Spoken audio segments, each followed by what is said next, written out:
La sonnerie va bientôt retentir pour 12 millions d'élèves aujourd'hui. C'est la rentrée et contrairement aux idées reçues, tous les enfants ne font pas la tête lorsqu'il s'agit de reprendre le chemin de l'école. Certains s'en réjouissent, heureux de retrouver leurs petits camarades.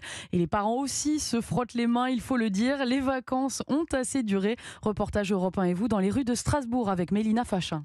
Pour cette maman de 2 garçons qui rentrent en 5e et en CE1, les vacances ont été agréables, mais elles ont assez duré. Parce que c'est pas évident d'occuper les enfants, ça coûte cher aussi. Et voilà, qu'ils retrouvent leurs copains, qu'ils reprennent leur rythme. Ouais, faut que ce soit un jour la rentrée. Cette mamie justement a gardé ses petits-enfants la semaine dernière. Elle estime que pour eux, la coupure est trop longue. Les vacances, ils travaillent pas spécialement, c'est pas fait pour ça. Et après, ils sont déconnectés, donc il faut un mois pour se remettre au travail. Les vacances, c'est bien, mais la rentrée, c'est aussi excitant.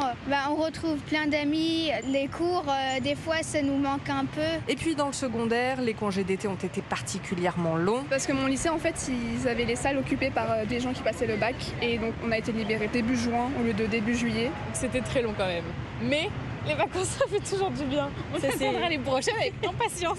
Parce que pour être honnête, ce sont surtout les parents qui se réjouissent qu'aujourd'hui ce soit enfin la rentrée. Strasbourg, Mélina Fachin, Europe 1. Une rentrée scolaire marquée par plusieurs nouveautés, des cours renforcés en maths, français et lecture pour les élèves du primaire, du soutien scolaire obligatoire en 6e et les épreuves du baccalauréat remaniées avec un oral de français plus court, moins de textes à présenter et des épreuves de spécialité déplacées en juin plutôt qu'en mars.